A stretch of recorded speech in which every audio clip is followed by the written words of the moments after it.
Good morning to all the teachers present here.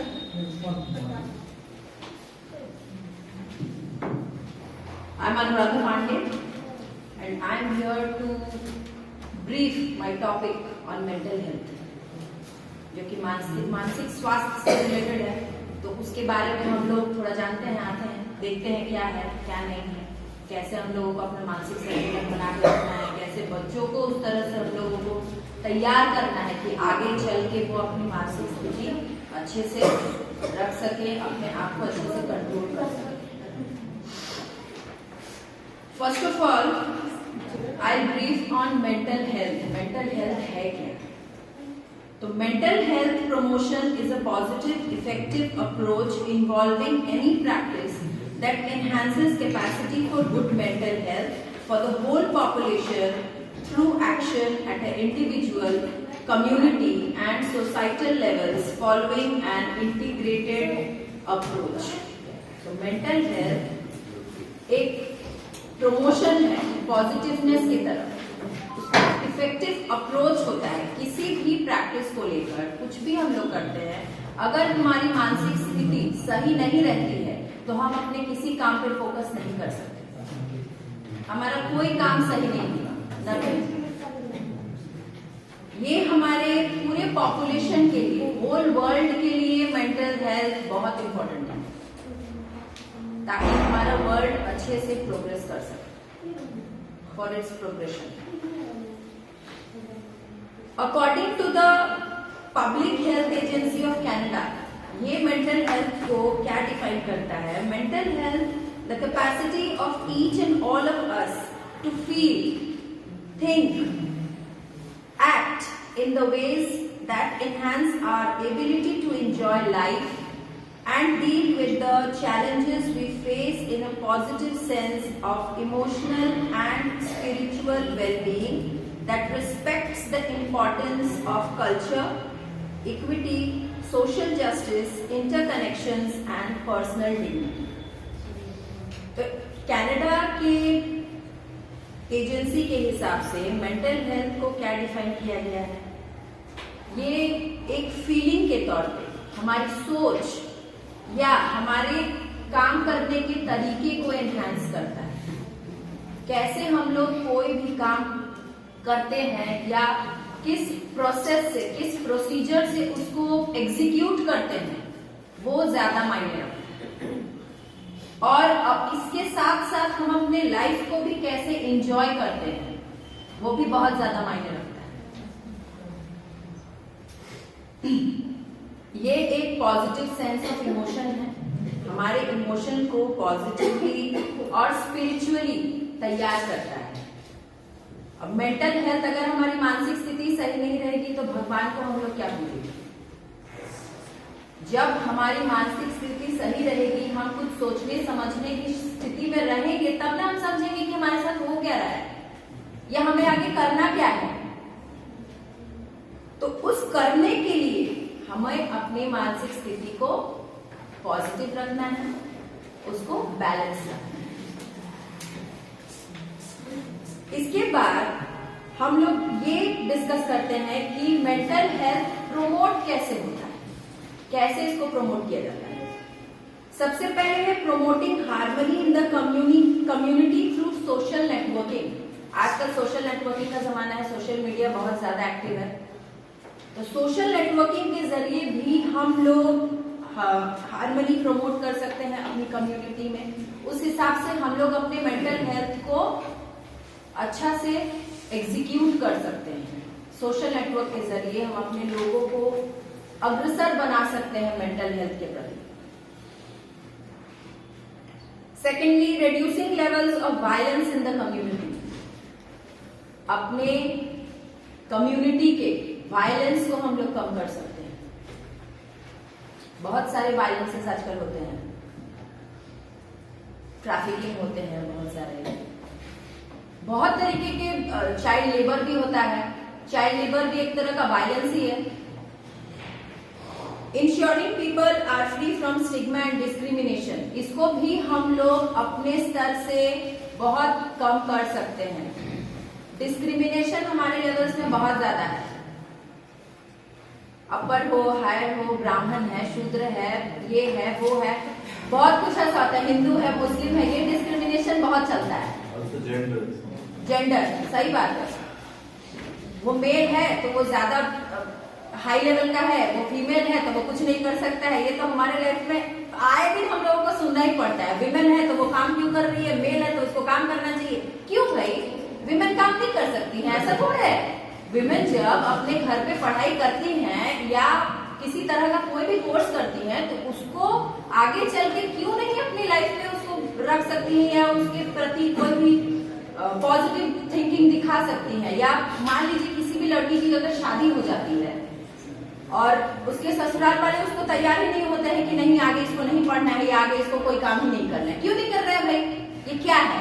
क्यों लड़की पैदा हुई है तो उसको काम नहीं करना, सिर्फ घर का ही काम करना है? क्यों घर का काम करना है? सिर्फ खाना ही बनाना है?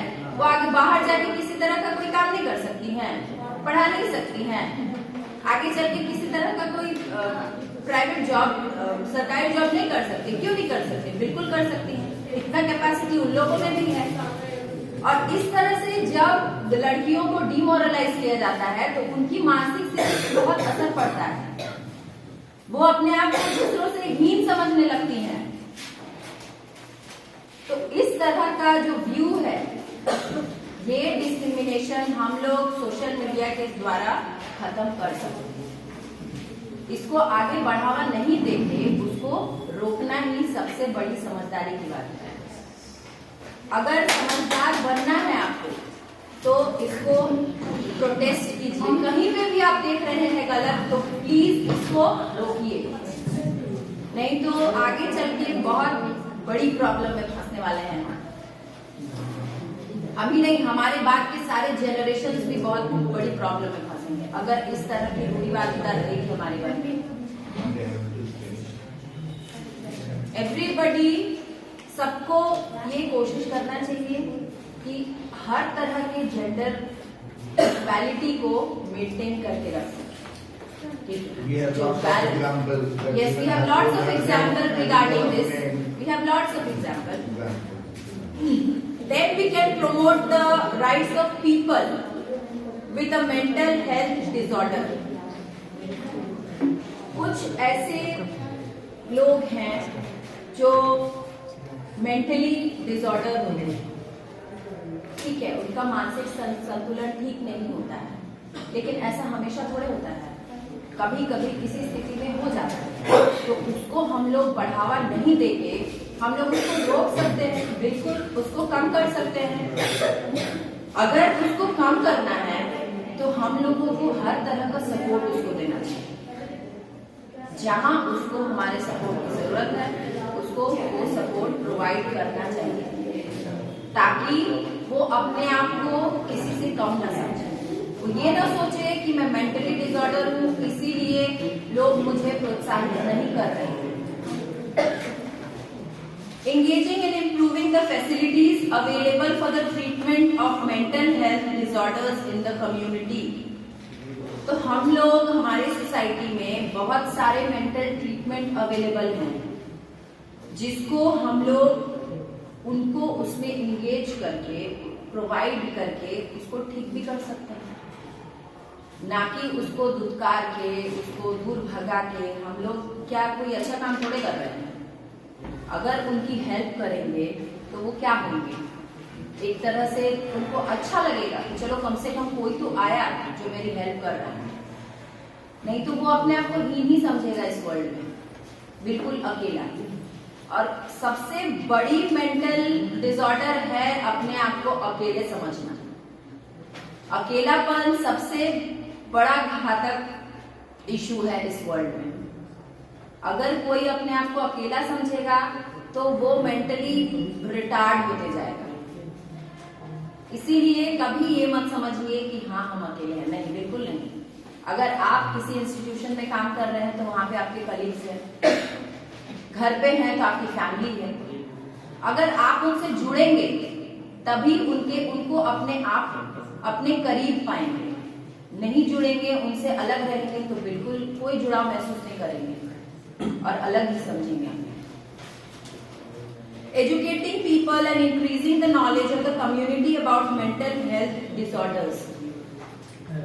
लोगों को मेंटल हेल्थ डिसऑर्डर्स के बारे में जानकारी देना, उन लोगों को क्या करना है, कैसे उसको ठीक करना है, कहाँ कहाँ उनकी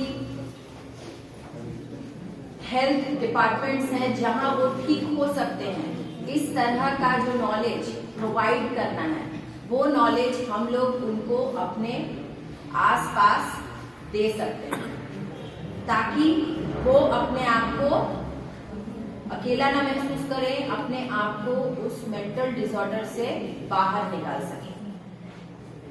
तो मेंटल हेल्थ हमारे लाइफ में बहुत बड़ा रोल प्ले करता है। अगर मेंटली आप स्ट्रांग हैं तो फिजिकली भी आप स्ट्रांग रहेंगे। Mental health always leads to physical health. अगर मेंटली आप सही हैं तो फिजिकली आपको स्ट्रांग होने से कोई नहीं रोक सकता, no one. Next we have different methods for mental health promotion in the community. कुछ मेथड्स भी हैं जो मेंटल हेल्थ प्रमोशन को प्रोत्साहित करते हैं हमारी कम्युनिटी की तरफ। Mental health education can be done through awareness campaigns.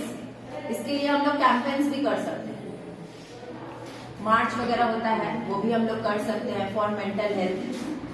On the occasion of world mental health day, हर तरह का मार्च हम लोग निकालते हैं कुछ स्पेशल डेज पे।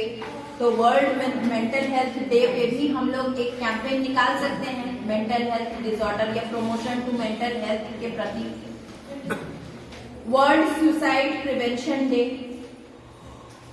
सुसाइड केसेस भी बहुत ज्यादा ही बढ़ गए हैं, ये भी मेंटल डिसऑर्डर ही है। मेंटली जब लोग परेशान रहते हैं तभी सुसाइड भी ऑकर होता है। अगर मेंटली वो स्ट्रांग होंगे तो सुसाइड कभी नहीं होगी।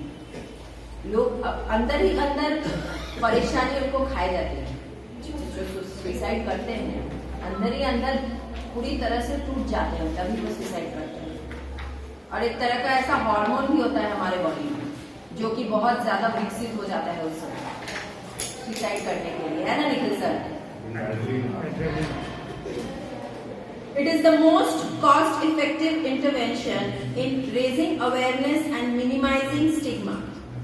Stigma क्या है? Stigma वो सोच है, ठीक है, जो किसी तरह के नेगेटिव तरीके को एनहांस करता है। नेगेटिव तरीके हमारे मन में कोई नेगेटिविटी पैदा करता है, ठीक है। तो ये कॉस्ट इफेक्टिव इंटरवेंशन है जो हमारे स्टिग्मा को मिनिमाइज करता है, ठीक है। अगर हम लोग मेंटल हेल्थ को प्रमोट करते हैं तो ये हमारे स्टिग्मा को मिनिमाइज करता है। अगर मेंटली हम लोग स्ट्रांग रहेंगे तो किसी भी तरह का नेगेटिव थॉट हमारे माइंड में नहीं आएगा, और जब नेगेटिव थॉट माइंड में नहीं आएगा तो किसी तरह का कोई भी सोच हमारे दिमाग में नहीं है, गलत सोच, किसी के प्रति कोई गलत धारणा नहीं पैदा हो। The target groups include general public, patients, priority groups, leaders and decision makers.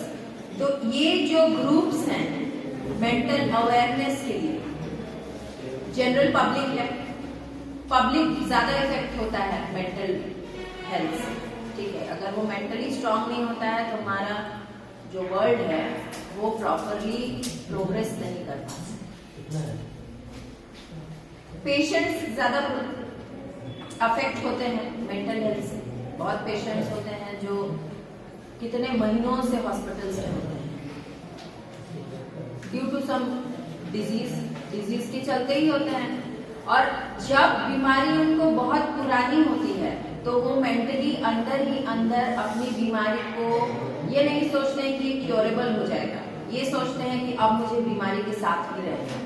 वो अपना माइंड मेकअप कर लेते हैं कि मैं अब कभी ठीक नहीं होगा, और ये जो सोच है कि कभी नहीं होगा, ये इसी को हम लोगों को निकालना है। डॉक्टर्स अवेलेबल हैं हर तरह के डिसीजेस के लिए, वो क्योर कर सकते हैं। इतना टेक्नोलॉजी आगे बढ़ गया है, तो भाई कोई भी ऐसा डिजीज क्यों लोगों के शरीर में अगर कोई भी ऐसा डिजीज है तो वो क्यों सोचते हैं कि मैं कभी नहीं ठीक हूँ। I can be fine, doctor अगर मुझे ट्रीट करेंगे then why I will not get better. अगर बेटर है तो बेटर से बेस्ट भी तो हो सकता है मेडिकेशन के जरिए। ऐसा कोई भी बीमारी नहीं है जो क्योरेबल नहीं है अभी। हाँ, अगर वो लास्ट स्टेज पे है तो उसका कोई ऑप्शन नहीं है, बट अगर वो माइनर स्टेज पे है तो वो आसानी से क्योर किया जा सकता है for mental health. Mental health के प्रमोशन से ही हम लोग हर तरह की बीमारी को क्योर कर सकते हैं अगर हम मेंटली स्ट्रांग हो। मान लीजिए आपकी फैमिली में कोई बीमार है और आप भी अगर उसके साथ रिएक्ट करेंगे then it is not good. You should mentally support him that you will be fine soon, isn't it? So हमें सपोर्ट करना चाहिए mental health को। Next we have environmental modifications, availability and provision for playgrounds, parks, healthy school environment and workplace. We can provide parks, healthy school environment. In schools we can give mental health education to students. छोटे छोटे बच्चों को भी हम mentally secure कर सकते हैं, mentally cure कर सकते हैं, उनको मेंटल हेल्थ की स्टडी दे सकते हैं ताकि वो अपने आप को मेंटली स्ट्रांग बना सकें।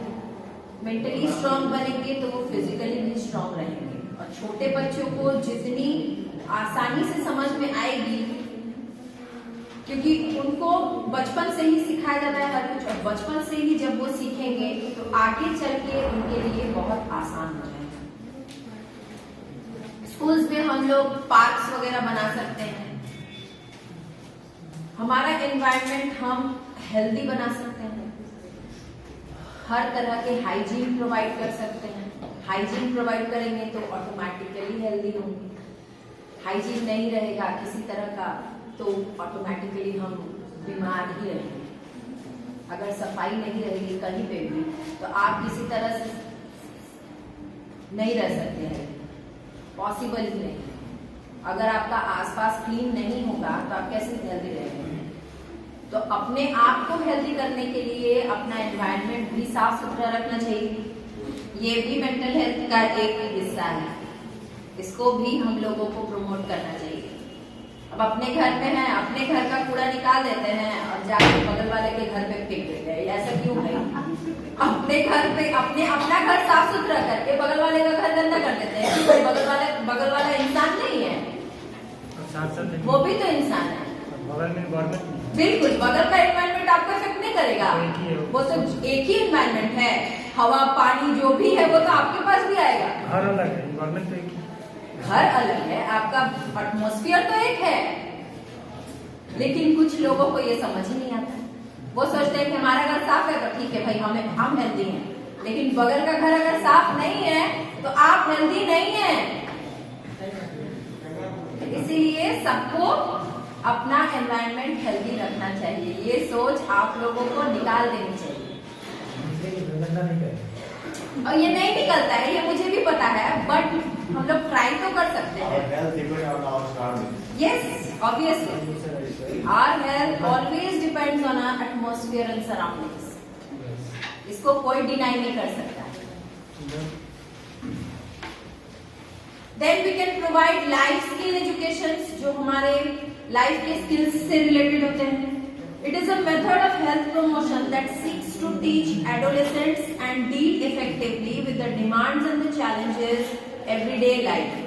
तो World Health Organization 1997 में लाइफ स्किल एजुकेशन को इंस्टॉल किया था, ठीक है, रेकमेंड किया था और कहा था कि हेल्थ प्रमोशन अगर इफेक्टिवली एनवायरनमेंट में आप अगर ला सकते हैं तो इस तरह से लाना होगा कि हर किसी को अपने लाइफ स्किल्स के बारे में जानना पड़ेगा। अगर वो लाइफ स्किल्स के बारे में जानेंगे तभी अपने मेंटल हेल्थ को प्रमोट कर सकते हैं। जैसे लाइफ स्किल्स में क्या क्या आता है? डिसीजन मेकिंग, तुरंत आपको डिसीजन लेना है, एट वंस, सोच के भी लीजिए, बट डिसीजन लेने की जो शक्ति होती है वो हर किसी के अंदर होनी चाहिए एट द मोमेंट। उसके बाद आता है प्रॉब्लम सॉल्विंग, किस तरह से आप किसी प्रॉब्लम से बाहर निकलेंगे। कभी कभी कुछ ऐसे लोग होते हैं जो प्रॉब्लम में फंस जाते हैं और उनको समझ में नहीं आता है कि करना क्या है, लेकिन ये सोच होनी चाहिए कि अगर हम किसी मुसीबत में फंसेंगे तो उसका एक अदर वे राउंड हमको सॉल्यूशन भी होना चाहिए कि अगर हम फंसते हैं तो निकलेंगे कैसे। उसके लिए आप किसी का वेट करेंगे। कौन आपके लिए बैठा हुआ है जो आपके प्रॉब्लम का सॉल्यूशन निकालेगा? किसी के पास इतना टाइम है? नहीं है। किसी के पास इतना टाइम नहीं है जो अपने घर के प्रॉब्लम्स को छोड़ के आपके घर की प्रॉब्लम्स को सॉल्व करेगा। इतना समय किसी के पास नहीं है। क्रिएटिव एंड क्रिटिकल थिंकिंग, अपने सोच को कैसे रचनात्मक आप बना सकते हैं, ये भी आपके लाइफ स्किल्स में आता है। इसको भी आपको प्रमोट करना चाहिए। कैसे आप किसी के बारे में या किसी चीज को रचनात्मक तरीके से प्रेजेंट कर सकते हैं, अपनी क्रिएटिविटी दिखा सकते हैं, ये भी आपके सोच पे डिपेंड करता है। इफेक्टिव कम्युनिकेशन, किसी के साथ आप अपना तालमेल कैसे बैठाते हैं। बहुत ऐसे लोग होते हैं जो सामने की बात नहीं सुनते हैं, अपनी ही बात बोलने लगते हैं, स्टॉप ही नहीं होते हैं। अरे भाई, सामने वाला भी तो बोल सकता है, उसको भी तो बोलना होगा, उसको भी तो व्यूज देने हैं, उसकी भी तो सुनिए। कभी कभी हमेशा सिर्फ आप ही बोलेंगे तो ये इफेक्टिव कम्युनिकेशन का हिस्सा नहीं है। अगर आप दो लोगों के बीच में बात हो रही है, अगर आप सिर्फ अपनी कह रहे हैं, दूसरे की नहीं सुन रहे हैं, तो इससे क्या इफेक्टिवनेस दिख रहा है? नथिंग। सिर्फ आपका ही तो वो सुन रहा है बेचारा। और ये बहुत सारे केसेस में ऐसा होता है, मैंने देखा है। And interpersonal skills, self awareness and कॉपिंग of emotions and stress. Emotions और स्ट्रेस भी हमारे मेंटल हेल्थ का एक हिस्सा है। कैसे हम अपने इमोशंस को कंट्रोल करते हैं। मेंटल स्टेबिलिटी जब हमारे बॉडी में होती है तब हम अपने इमोशंस को अच्छे से कंट्रोल कर सकते हैं, ठीक है। लेकिन कभी कभी ऐसा होता है कि इमोशनली लोग वीक होते हैं, बहुत इमोशनल होते हैं। किसी भी तरह का कोई भी, मान लीजिए, सैड पार्ट देखते हैं या कोई भी ऐसी घटना देखते हैं जो बहुत दुखद होती है, तो वो बहुत जल्दी रिएक्ट करते हैं। और कुछ लोग ऐसे होते हैं जो किसी के दर्द में भी नहीं रोते हैं, किसी के दर्द में नहीं रोते हैं। और जो किसी के दर्द में नहीं रोते हैं, ऐसा नहीं है कि वो इमोशनल नहीं है, वो इमोशनल है, क्योंकि जब वो इमोशनल होते हैं तो उनको कोई रोक नहीं सकता। बहुत हर किसी के साथ ऐसा हुआ होगा या हो रहा होगा कि आपकी फैमिली में कोई ऐसा है कि किसी को देख रहा है दर्द में तो कुछ नहीं बोल रहा है, रिएक्ट ही नहीं कर रहा है, कोई रिएक्शन ही नहीं है। लेकिन ऐसा नहीं है कि उसको रिएक्शन नहीं हो रहा है, वो एक पर एक ऐसा निकलेगा कि बाद में उसको रोकना बहुत मुश्किल हो जाएगा। तो ये हमारे मेंटल हेल्थ का एक हिस्सा है। तो यहाँ क्या दिखाता है? जो मेंटली स्ट्रांग है वो अपने इमोशंस को तुरंत दिखा रहा है, लेकिन ऐसा नहीं है कि जो अपने इमोशंस को नहीं दिखा रहा है वो मेंटली स्ट्रांग नहीं है, वो भी स्ट्रांग है, बशर्ते वो शो नहीं करता है। सेल्फ अवेयरनेस, किसी के प्रति अवेयर होना, उसके बारे में जानना, अपने बारे में जानना या अपने बारे में किसी को अवगत कराना, ये सेल्फ अवेयरनेस का हिस्सा है। अब आते हैं न्यूट्रिशनल इंटरवेंशंस पे। Adequate provision for maternal and child nutrition to prevent substance abuse and also for better mental wellbeing. तो देखिए, न्यूट्रिशन तो ये हमारे खाने पीने रहन सहन का हिस्सा हो गया। कैसे हम लोग क्या आहार लेते हैं या क्या भोजन करते हैं।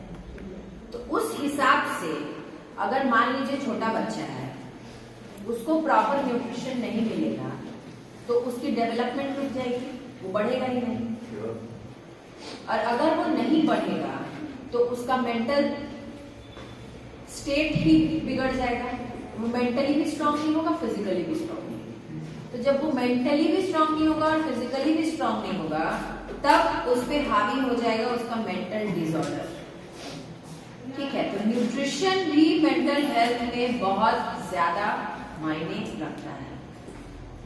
It's very important to provide proper nutrition to each and every one.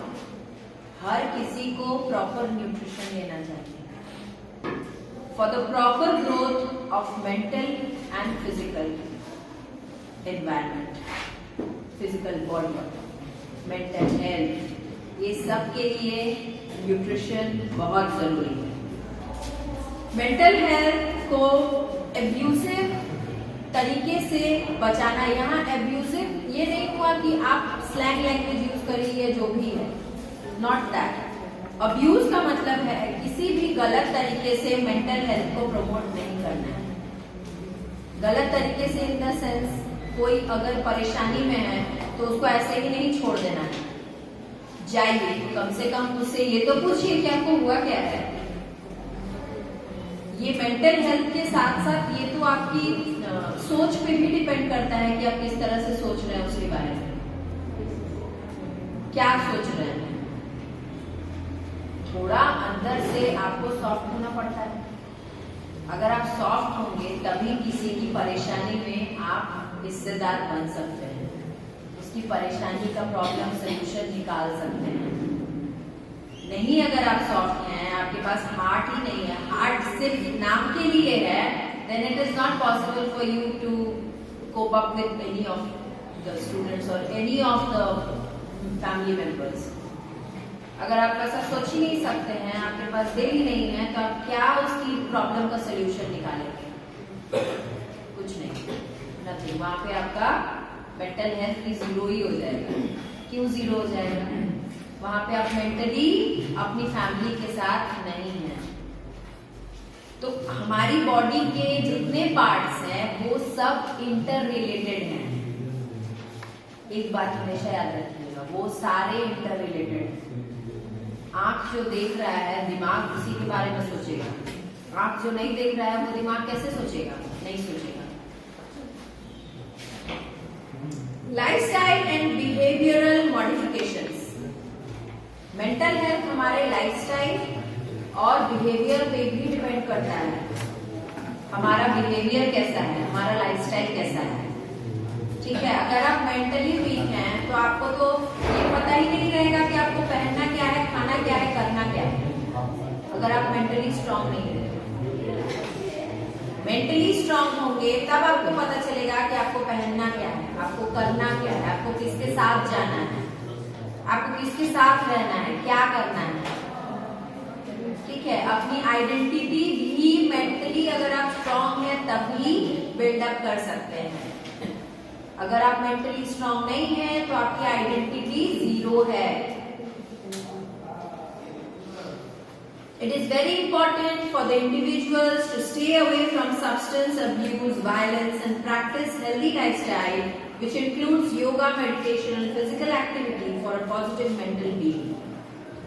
तो ये एक इंडिविजुअल के लिए बहुत इम्पोर्टेंट है, बहुत जरूरी है कि हम हर तरह के गलत तरीकों से बचें।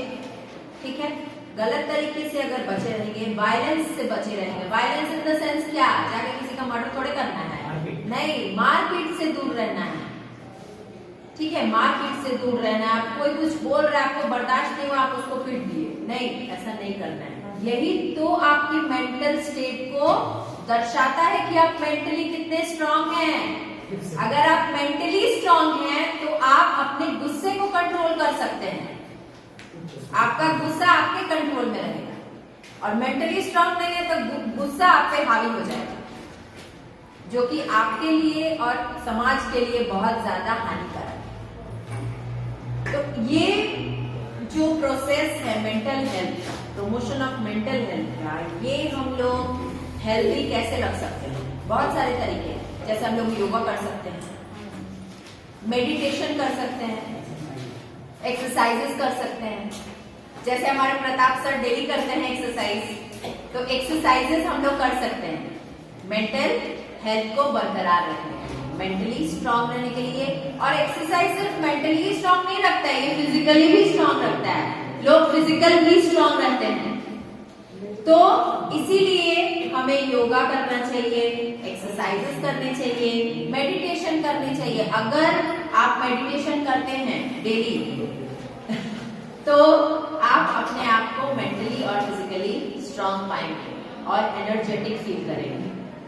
अगर आप आधे घंटे का समय योगा, एक्सरसाइज, मेडिटेशन के लिए निकालते हैं तो आपका दिनचर्या जो है, डेली रूटीन, वो बहुत अच्छा हो जाएगा और आप मेंटली फिजिकली स्ट्रांग हो जाएंगे।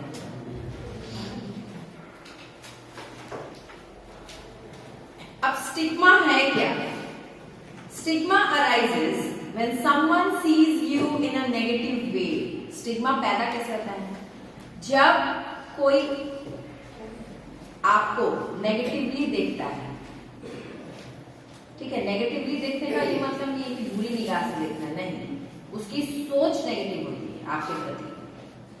जब उसकी सोच आपके प्रति नेगेटिव होती है क्योंकि a particular characteristic of or attribute that they associate when they come to know that you have a mental health issue.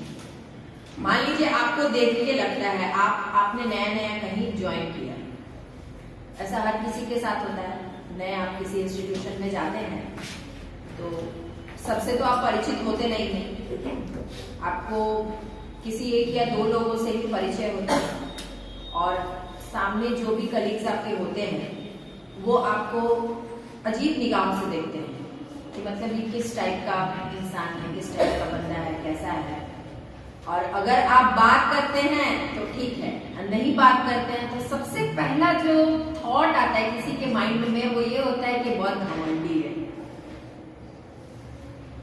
बहुत घमंडी है, अपने आप के बारे में इसको बहुत मतलब घमंड है, बहुत एटीट्यूड है। लेकिन धीरे धीरे जैसे आप घुलते मिलते हैं, एडजस्ट होते हैं उस एनवायरनमेंट में, तो लोगों को पता चलता है कि आपका कैरेक्टर क्या है, तब वहां से स्टिग्मा हट जाता है। वो नेगेटिविटी जो लोगों ने पहले पैदा की थी अपने माइंड में, वो धीरे धीरे हटने लगता है, रिमूव हो जाता है आपके ब्रेन से, और तब आप एडजस्ट होने लगते हैं एक दूसरे के साथ। देखिए ये जो थॉट है ना कि जो अभी ज्वाइन किए हैं, जो नए ज्वाइन किए हैं, उनमें एटीट्यूड है, ऐसा नहीं रखना चाहिए। अकॉर्डिंग टू मी, मेरी सोच ये है कि कोई आपके इंस्टीट्यूशन में अगर आ रहा है तो आप उसको पॉजिटिवली अगर डील करेंगे तो उसी समय आप समझ जाएंगे कि वो इंसान कैसा है। उसको ऐसा समय ही नहीं देना है कि वो मेरे बारे में नेगेटिव सोच रहा है। जरूरत ही क्या है, हम सब तो इंसान हैं। ऐसा थोड़ा कि कोई एलियन आ गया आपके इंस्टीट्यूशन में ज्वाइन कर, वो भी इंसान है, आप भी इंसान है, उसके अंदर भी फीलिंग्स है, आपके अंदर भी फीलिंग्स है। तो फीलिंग्स अगर सबके अंदर है तो इस तरह का थॉट ही नहीं आना चाहिए। When someone treats you in a negative way because of your mental illness, this is discrimination.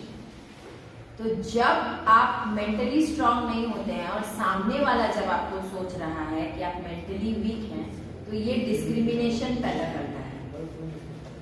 वो स्ट्रांग है, हम स्ट्रांग नहीं है।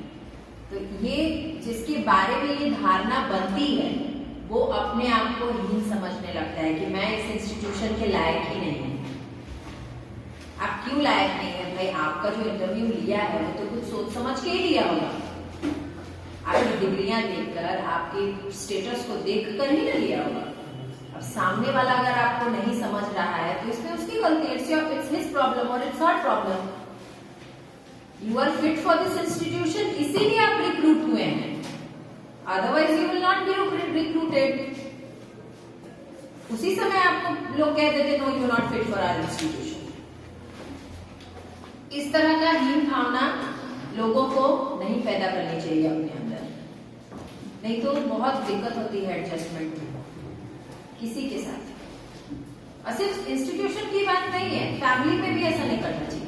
बहुत से फैमिली में भी ऐसे होते हैं, कोई सॉफ्टवेयर इंजीनियर है तो कोई कुछ नहीं कर रहा है तो उसको ही तरह से समझना है कि भाई मैं सॉफ्टवेयर इंजीनियर हूँ, मेरा भाई कुछ नहीं कर रहा है। क्यों? अरे भाई नहीं कर रहा है तो ऐसा थोड़े है कि उसको नहीं पता है कि क्या करना है क्या नहीं करना है। ऐसा सोचना ही क्यों है, ये सोच लाना ही क्यों है दिमाग में? आपस में मिलजुल के तो रह ही सकते हैं, इतना तो हम लोग कर ही सकते हैं। इतनी सोच तो हम लोगों भगवान ने हम लोगों को दी ही है। यही मेंटल हेल्थ है। मेंटली अगर आप स्ट्रांग हैं तो आपके दिमाग में ये सब बातें आएंगी नहीं। अगर आप मेंटली वीक हैं तो आपके दिमाग में ये सब बातें आएंगी।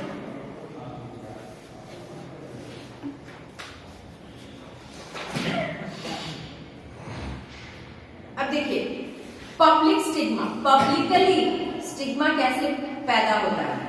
Negative believe about a group, कोई भी ग्रुप है उसके बारे में हम लोग कुछ गलत धारणा बना लिए हैं, ठीक है? जैसे वो डेंजरस हैं, इनकॉम्पिटेंट हैं, उनका कैरेक्टर वीक है, इस तरह से, ठीक है? तो इस तरह का सोच हम लोगों को अपने अंदर बिल्कुल नहीं लाना चाहिए। किसी के कैरेक्टर को बिना बात किए हम लोग कैसे जज कर सकते हैं? बिल्कुल नहीं जज कर सकते। एक सेइंग है, डोंट जज a book by its cover. किसी के आउटर लुक को देखकर हम उसके इनर इमोशंस, इनर फीलिंग्स के बारे में नहीं जान सकते। उसके कैरेक्टर को कभी भी सिर्फ देखकर नहीं जज करना चाहिए। उससे मिलिए, उससे बात कीजिए, तब आपको पता चलेगा कि हाँ सामने वाले का कैरेक्टर क्या है, वो कितना आपके लिए हितकर है, कितना डेंजरस है। ये सब आपको तभी पता चलेगा जब आप उसके साथ मिलेंगे, मिलेंगे, बातें करेंगे, उसके साथ रहेंगे, ठीक है? अग्रीमेंट विथ बिलीफ और नेगेटिव इमोशनल रिएक्शन। बहुत से ऐसे लोग होते हैं जो सिर्फ गुस्से से ही सब कुछ सॉल्व करना जानते हैं। गुस्सा आ गया, झगड़ा कर लिया, कहानी खत्म। नहीं, एंगर को तो अपने अंदर लाना ही नहीं चाहिए। अगर एंगर आ भी जाता है, गुस्सा किसी के प्रति आ भी जाता है, तो उसको अपने आप को कंट्रोल कर लेना चाहिए, क्योंकि गुस्सा बहुत नेगेटिव वे में ही डील करेगा, पॉजिटिव आपको सोचने ही नहीं देगा। आपके मेंटल हेल्थ पे ये बहुत ज्यादा प्रभाव डालेगा अगर आप गुस्सा होते हैं। तो एंगर, फियर, डर भी हम लोगों को अपने काबू में ही रखना चाहिए। बहुत ऐसे बच्चे हैं जो कॉकरोच देख लेंगे तो कूदने लगेंगे, डरेंगे, चूहा देख लेंगे तो कूदने लगेंगे। तो ये क्या है? उनके अंदर का मेंटल स्टेट जो है वो बहुत वीक है। उसी को हम लोगों को अवेयर कराना है। हम लोगों कि चूहा है तो उससे डरने की क्या जरूरत है, वो थोड़े ना आपको नुकसान पहुंचाने वाला है। लेकिन हो जाता है, नॉर्मल है, नेचुरल बिहेवियर ही है कि चूहा है तो उसको देख के डरना है। Behavior response to prejudice. Example, avoidance, withhold employment and housing opportunities, withhold health. तो हम अपने बिहेवियरल एक्टिविटी से भी मेंटल हेल्थ को कंट्रोल कर सकते हैं। हमारा बिहेवियर किसके प्रति कैसा होना चाहिए ये तो हम पे डिपेंड करता है ना। अगर आप किसी के साथ कंपैटिबल नहीं है तो इसका ये मतलब थोड़ा है कि आप उसके साथ झगड़ा करेंगे या कुछ भी। क्यों झगड़ा करेंगे? अगर कंपैटिबल नहीं है तो कोशिश करेंगे कंपैटिबिलिटी बनाने का, उसकी प्रॉब्लम्स को समझेंगे, अपनी प्रॉब्लम्स से अवेयर होंगे, तभी ना आपको पता चलेगा कि उसके साथ आपका एडजस्टमेंट क्यों नहीं हो रहा है।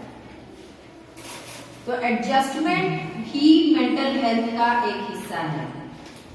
मेंटली आप स्ट्रांग हैं तभी आप किसी के साथ एडजस्ट कर सकते हैं, क्योंकि आपकी सोचने की शक्ति पे ही डिपेंड करता है कि आप किस तरह का एनवायरनमेंट बनाना चाहते हैं।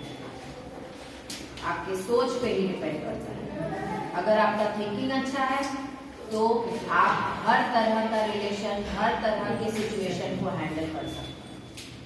अगर आपका सोच सही नहीं है तो आप कुछ नहीं कर सकते, नथिंग। वहां पे आपका मेंटल हेल्थ 0। अब सेल्फ स्टिग्मा, अपने अंदर की नेगेटिविटी को हम लोग कैसे निकाल सकते हैं? ऐसा थोड़ा है कि सिर्फ सामने वाला ही नेगेटिव है, आप भी तो नेगेटिव थॉट रख सकते हैं। ऐसा थोड़ा है, हर किसी के अंदर पॉजिटिव और नेगेटिव थॉट होता है। तो पॉजिटिव है तो ठीक है, लेकिन नेगेटिव है तो वो आपके लिए हानिकारक ही है। तो negative belief about one self, किसी के बारे में अगर आप नेगेटिव थॉट रखते हैं तो सामने वाला भी तो आपके बारे में नेगेटिव थॉट रख सकता है, आपके कैरेक्टर के बारे में, आपके वीकनेसेस के बारे में। तो अगर आप खुद के कैरेक्टर को सही रखेंगे तभी ना सामने वाले के कैरेक्टर को जज कर सकते हैं। अगर आपका खुद का कैरेक्टर सही नहीं है तो सामने वाले के कैरेक्टर पे उंगली उठाने का हक आपको भी नहीं है। किसी के भी कैरेक्टर पे आप उंगली नहीं उठा सकते अगर आप खुद सही नहीं है तो। अगर आप खुद सही हैं तो आप सब कर सकते हैं, लेकिन किसी के भी कैरेक्टर को आप नहीं जज कर सकते। Agreement with belief negative emotional reaction, किसी भी तरह का नेगेटिव इमोशनल रिएक्शन नहीं देना है। नेगेटिव इमोशनल रिएक्शन तभी पैदा होगा जब आप नेगेटिव सोचेंगे। अगर आप पॉजिटिव सोचेंगे तो आपका जो रिएक्शन होगा वो इमोशनल होगा बट पॉजिटिव होगा। किसी को अगर चोट लगी है, आप जाएंगे भी नहीं उसको देखने, वो आपका सबसे बड़ा दुश्मन है। मान लीजिए मैं एक बात कहता हूं, वो आपका सबसे बड़ा दुश्मन है, ठीक है, आप नहीं गए उसको देखने, तो आपको भी तो चोट लगेगी तो वो नहीं आएगा देखने आपको। क्यों आएगा? उसको क्या फर्क पड़ रहा है? जब आपको कोई फर्क नहीं पड़ता तो उसको क्यों कोई फर्क पड़ेगा? तो उस तरह से तो लोग अपने आप को अकेला ही पाएंगे हमेशा। अगर आप किसी को हेल्प नहीं करेंगे तो कोई आपको क्यों हेल्प करेगा? तो ये सोच हमें अपने अंदर पैदा करनी है कि हमें किसको कब क्या करना है, कब हेल्प करना है, कब हेल्प नहीं करना है, ये आपके ऊपर डिपेंड करता है। और नेगेटिवली तो बिल्कुल नहीं सोचना है, क्योंकि नेगेटिव थॉट से ही वर्ल्ड प्रोग्रेस नहीं करेगा। हमारे थॉट्स को हमें पॉजिटिव ही रखना चाहिए। हर क्षेत्र में बोल रही हूँ, एवरी फील्ड, सिर्फ स्टडी में नहीं या किसी भी चीज में आप अगर अपना थॉट पॉजिटिव रखेंगे तभी आपके साथ पॉजिटिव रिएक्शंस भी होंगे और आपको पॉजिटिव जवाब भी मिलेगा। नेगेटिव रखेंगे तो नेगेटिव जवाब मिलेगा। बिहेवियर रिस्पॉन्स टू प्रेजुडिस में फेल्स टू परस्यू वर्क और हाउसिंग अपॉर्चुनिटीज। किसी भी तरह के काम को अगर हम लोग बिहेवियर हमारा अगर सही नहीं होगा तो हम किसी भी तरह के काम को कर पाएंगे? कभी कोई भी काम हम प्रॉपरली नहीं कर पाएंगे अगर हमारा बिहेवियर अच्छा नहीं होगा। अगर आप किसी से रूडली बात करेंगे तो कोई आपसे थोड़ा आएगा बात करने के लिए? नहीं आएगा, क्योंकि आपका बिहेवियर ही अच्छा नहीं है। मान लीजिए उसको आपसे काम है लेकिन आपके बिहेवियर की वजह से वो आपसे बात नहीं करेगा कि भाई उसके पास जाएंगे तो उनको 10 बात सुना देगा, क्या जरूरत है भाई? बिहेवियर अपना सही रखना चाहिए किसी के प्रति। आप मत बात कीजिए किसी से, बट कम से कम आप अपनी लैंग्वेज तो सही रख सकते हैं। लैंग्वेज सही रखेंगे तो हर कोई आपसे बात करने के लिए तैयार है। सारे लोग कहते हैं कि जबान सही रखनी चाहिए। जबान अगर सही रहती है तो हर कोई आपसे बात करेगा, और नहीं सही रहेगी ना तो वो आदमी कितना भी अच्छा हो वो आपके पास कभी नहीं आएगा बात करने के लिए।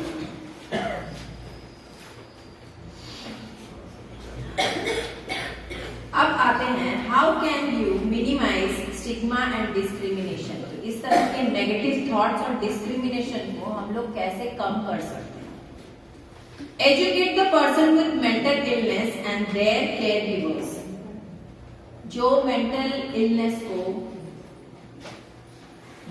की देखभाल करते हैं या उनका जो टेक केयर करते हैं उनको इस बारे में हम लोग एजुकेट कर सकते हैं, क्या करना है, कैसे करना है, नहीं करना है। हाँ, हर तरह की बातों से हम लोग उनको अवगत करा सकते हैं कि आपको किस तरह से उनका सेशंस करा सकते हैं। बी नॉन जजमेंटल, किसी पे भी अपनी धारणा पहले नहीं बनानी चाहिए। अगर किसी पे आप धारणा बनाते हैं मतलब आप वहां उसको जज कर रहे हैं। तो जजमेंटल होंगे तो कभी किसी के बारे में आप नेगेटिव थॉट से उभर नहीं पाएंगे। जजमेंट नहीं करना है। अगर आप जज नहीं करेंगे तो आप उसको अपने तरह से समझा सकते हैं, अपने तरीके से समझा सकते हैं, उसकी भी बात सुनिए कि वो क्या कहना चाहता है। ऐसा नहीं है कि सिर्फ आप ही बोलते रहिए, उसको कुछ बोलने ही मत दीजिए। नहीं, हर किसी को हक है अपना व्यू रखने का, तो हर किसी को चांस देना चाहिए उसके बातों को रखने का। Educate public to stop believing negative news about stigma. Publicly भी हम लोग इसको कैंपेनिंग के जरिए मिनिमाइज कर सकते हैं ताकि नेगेटिव न्यूज पे भरोसा नहीं करें। मान लीजिए बहुत ऐसे लोग हैं जो कानों सुनी बात पे भरोसा करते हैं, ठीक है, जो कान से जितना सुन रहे हैं बस उस पे भरोसा कर लिया, लेकिन ऐसा नहीं करना चाहिए। कुछ ऐसी बातें होती हैं जो कानों सुनी नहीं हो सकती है, नहीं करना चाहिए उसको बिलीव। आप जब तक अपनी आंखों से नहीं देखेंगे आपको नहीं मानना चाहिए वो बात। मैं हर केस में नहीं कह रही, लेकिन कुछ ऐसे सिचुएशंस है, मान लीजिए कोई इमोशनली है, इमोशनल मैटर ही है, अगर आप सिर्फ कानों सुनी पे भरोसा कर रहे हैं और आपने अपनी आंखों से नहीं देखा है, आप बिलीव कर लिए, तो ये सही नहीं है। हमेशा कानों सुनी बात सही नहीं होती है। अगर आप उसको अपनी आंख से देख रहे हैं तब मानिए कि हाँ मैंने देखा है, मतलब वो आदमी जो कह रहा था वो सही है। फेक न्यूज पे भरोसा नहीं करना चाहिए। कनेक्ट विथ मीडिया, मीडिया से कनेक्ट कर सकते हैं हम लोग अपने आप को। अभी तो सोशल मीडिया का जमाना है, सोशल मीडिया हमेशा एक्टिव होता है। Educating the media at given opportunity also helps in bringing down the negative reporting that are prevalent in print, audio, visual media and on social media platforms as the reach is far. तो हम लोग media के जरिए भी इसको educate कर सकते हैं। मीडिया के थ्रू हम लोग नेगेटिव रिपोर्टिंग को स्टॉप करा सकते हैं, जो नेगेटिव रिपोर्टिंग है उसको बंद करा सकते हैं। सपोर्ट ग्रुप्स, जो ग्रुप्स को हम लोग डिस्क्रिमिनेट करते हैं, उनकी वीकनेसेस को देखते हैं, उनके कैरेक्टर पे जजमेंट निकालते हैं, वो हमें नहीं करना चाहिए। ये अगर हम नहीं करते हैं तो यहीं पे डिस्क्रिमिनेशन और स्टिग्मा खत्म हो जाता है। डिस्क्रिमिनेशन ही नहीं रहेगा। आप उसको अगर अपने आप से छोटा नहीं समझेंगे ना तो डिस्क्रिमिनेशन कभी नहीं लगेगा। किसी को तो सबसे पहले खुद से छोटा समझना ही नहीं चाहिए और अपने आप को सबसे ऊपर नहीं समझना चाहिए। ये इलीगल है, सही बात है, डिस्क्रिमिनेशन तो करना इलीगल है ही, लेकिन अभी तक लोग उसको फॉलो ही कर रहे हैं। क्या कर सकते हैं, लेकिन ऐसा नहीं करना चाहिए, डिस्क्रिमिनेशन नहीं करना चाहिए। हर किसी को हक है अपनी बात रखने का, अपनी बात बोलने का, तो यहाँ डिस्क्रिमिनेशन आता कहां से? अपने यही मेंटल हेल्थ को दर्शाता है, यही मेंटल हेल्थ को दर्शाता है कि आप कितना स्ट्रांग हैं।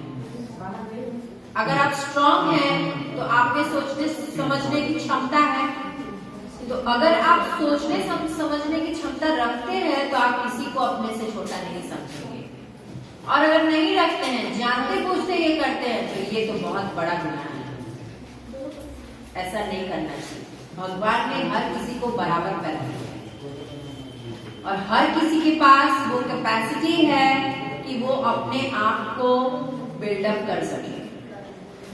कोई किसी के लिए खड़ा नहीं हो जाता है और कोई किसी को बिल्डअप नहीं कर देता है। सब अपने आप में यूनिक होता है। हर किसी की अपनी एक आइडेंटिटी है, वो अपनी आइडेंटिटी खुद बनाता है। कोई हेल्प करने नहीं आता है आइडेंटिटी बिल्डअप करने में। अपग्रेड द नॉलेज, और हमारी जो नॉलेज है ना हर स्फीयर में, उसको अपग्रेड करिए, उसको ऊंचा करिए। थिंकिंग अगर ऊंचा रहेगा तो हर तरह से आप हर किसी को सपोर्ट कर सकते हैं, हर किसी से इमोशनली जुड़ सकते हैं। और थिंकिंग अगर आपकी अच्छी नहीं होगी तो किसी तरह का कोई नॉलेज काम नहीं आएगा। आप कितना भी BA, LLB, MBA कुछ भी कर लीजिए, आप DM तक क्यों नहीं बन जाइए, अगर आपकी थिंकिंग अच्छी नहीं है तो पब्लिक से आपको किसी तरह का कोई रिस्पॉन्स नहीं देगा, पब्लिक आपको कभी सपोर्ट नहीं करेगा। तो अपनी आइडेंटिटी अगर क्लियर रखनी है तो थिंकिंग को पॉजिटिव बनाइए, उसको अपग्रेड कीजिए। इंट्रोवर्ट मत बनिए, एक्सट्रोवर्ट बनिए। थोड़ा बाहर के बारे में भी सोचिए, अपने वर्ल्ड के बारे में भी सोचिए, अपने लोकेलिटी के बारे में सोचिए। सिर्फ अपने आप में रहेंगे तो आप अपने आप में ही रह जाएंगे, कभी अपने आप को अपग्रेड नहीं कर पाएंगे। तो सोच को बदलना है, बदलिए उसको, थोड़ा थिंकिंग मजबूत बनाइए। There is a lot of misinformation surrounding mental illness still present within our society. हमारी सोसाइटी में बहुत सारी गलत धारणाएं फैली हुई हैं मेंटल इलनेस को लेकर। तो इसको हम लोगों को क्या करना है, स्टॉप करना है, इग्नोर करना है। इसको अगर हम लोग इग्नोर करेंगे तो हम हर किसी से जुड़ पाएंगे। मेंटल इलनेस को एबॉलिश अगर करना है पूरी तरह से तो उसके लिए आपका सपोर्ट बहुत जरूरी है। सपोर्ट करिए किसी को भी, जिसको जरूरत है आपकी हेल्प की, हेल्प कीजिए। बॉयकॉट मत करिए अपने आप, जहाँ जरूरत है वहां उसको हेल्प करिए। मान लीजिए कोई आपसे कुछ पूछने नहीं आता है तो आप ये समझेंगे कि उसको नहीं आता है, ऐसा नहीं सोचना है। उसको बताइए, अगर आपको पता है तो उसको बताइए। इसमें क्या पूरी बात है कि नहीं मैं उनसे नहीं पूछूंगी, क्यों नहीं पूछूंगी भाई, उनके पास अगर नॉलेज है तो मैं उनसे क्यों नहीं पूछूंगी, बिल्कुल पूछूंगी। Myths, misunderstandings and negative stereotypes and attitudes surround mental illness. Myth, जो गलत धारणाएं हैं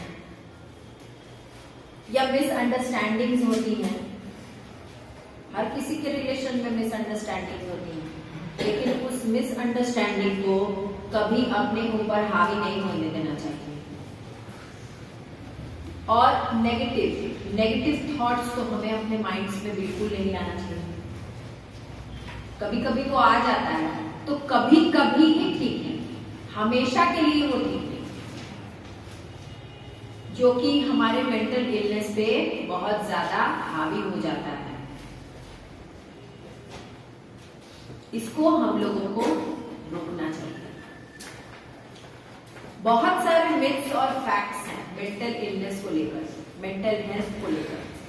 जैसे मिथ है कि mental illnesses are caused by witchcraft, spells and possession by demons and are the results of punishment by our higher power such as God or karma।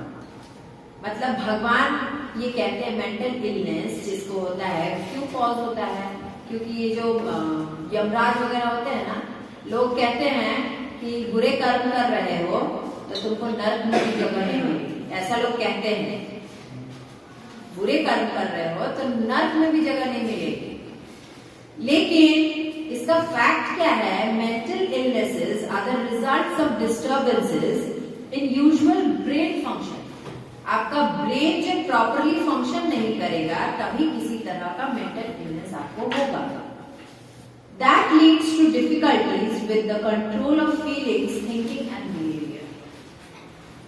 अगर brain properly function नहीं करेगा तो आपकी फीलिंग्स पे आपका control नहीं रहेगा। आप कभी भी रो देंगे, कभी भी हंस देंगे, कभी भी आपको भूख लग जाएगा। हाँ, कभी भी आपको किसी पे गुस्सा आ जाएगा। ऐसा थोड़े होता है। अब वो आदमी आपसे प्यार से बात कर रहा है और आप उस पर चिल्ला रहे हैं, तो ये क्या दिखा रहा है कि आप मेंटली वीक हैं। अगर आप मेंटली स्ट्रांग होंगे तो आप रिएक्ट तभी करेंगे जब उस तरह का सिचुएशन होगा। आपका बिहेवियर भी आपके मेंटल इलनेस का एक हिस्सा है। अगर आप मेंटली वीक हैं तो आपका बिहेवियर भी प्रॉपर नहीं होगा। तो ये है फैक्ट। दूसरा मिथ है, mental illnesses are the result of a moral failure और लेजीनेस। आप लेजी हैं तो आपको मेंटल इलनेस होगा, ऐसा लोग सोचते हैं। ठीक है, आप मेंटली वीक हो जाएंगे, लेकिन ऐसा थोड़ा होता है। कोई लेजी होता है तो मेंटली वीक थोड़ा होता है। इसका फैक्ट ये है कि mental illnesses are not caused by moral failing. अगर आपके अंदर कोई मॉरल वैल्यू नहीं है तो उसके वजह से आपको मेंटल इलनेस थोड़े होगा। अगर आप में सिंसियरिटी नहीं है, डिसिप्लिन नहीं है, तो आपको मेंटल इलनेस होगा? बिल्कुल नहीं होगा। Sometimes people with a mental illness experience severe fatigue or lack of interest as a part of the illness, not as its cause. तो कभी कभी लोगों में मेंटल इलनेस क्यों होता है? जब मेंटल इलनेस होता है तो वो फैटिग का शिकार होता है। ठीक है, उनको भूख नहीं लगेगी, या कभी भूख लगेगी तो खूब खाएंगे, या ये किसी मेंटल इलनेस का कारण भी हम लोग नहीं बोल सकते। मेंटल इलनेस का कोई ये ऐसा कारण भी नहीं है। एक और मिथ है, mental illnesses are caused by the usual stresses of everyday life. हमारे रोजमर्रे की जिंदगी में जो हमारा स्ट्रेस होता है, मेंटल स्ट्रेस, हाँ मेंटल स्ट्रेस हो या फिजिकल स्ट्रेस हो, उसकी वजह से हमें मेंटल इलनेस होता है। लेकिन ऐसा थोड़े होता है। ऐसा क्यों होता है? Everyday life stresses are normal. ये तो नॉर्मल ही है, आपको झेलना ही है।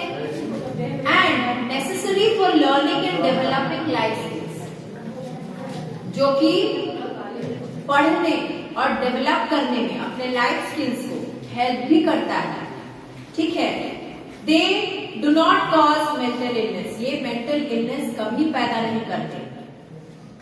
For some people severe and persistent stress, जो सीवियरली कोई स्ट्रेस होता है एकदम, जो सीधा आपके ब्रेन पे अटैक करता है, या increases the risk for developing mental illness. जो सीधे आपके ब्रेन पे अटैक करेगा वही स्ट्रेस आपके लिए मेंटल इलनेस का कारण बनेगा। People with mental illness are violent. ये मिथ है कि जिसको मेंटल इलनेस होता है वो वायलेंट होते हैं। ऐसा थोड़ा होता है। मेंटल इलनेस वाले लोग वायलेंट होते हैं? नहीं होते हैं। Mental illness rarely leads to violence. अगर वो मानसिक संतुलन खो देते हैं तो वो वायलेंट थोड़े होते हैं, वायलेंट नहीं होते हैं। Most violence is not due to mental illness. People with mental illness are more likely to be victims of violence. People जो mental illness के साथ रहते हैं वो victims बनते हैं violence के। उन्हीं पे violence होता है mental illness वाले लोगों पे। mental illness कभी violence को lead नहीं करता है, वो खुद ही विक्टिम हो जाते हैं, वही शिकार हो जाते हैं। People with a mental illness can not achieve anything. ये मिथ है कि मेंटल इलनेस के साथ वाले लोग कभी अचीव नहीं कर सकते, कोई गोल अचीव नहीं कर सकते। लेकिन ये गलत है, ऐसा नहीं है। Sometimes a mental illness can make it difficult for a person to work. वो तो काम ही नहीं कर सकते ना मेंटल इलनेस के साथ। But with proper treatment a person with a mental illness can work very well. लेकिन मेंटल इलनेस के साथ वो आदमी प्रॉपरली, अगर उसको गाइडेंस होता है, ट्रीटमेंट होता है, तो वो प्रॉपरली वर्क कर सकता है।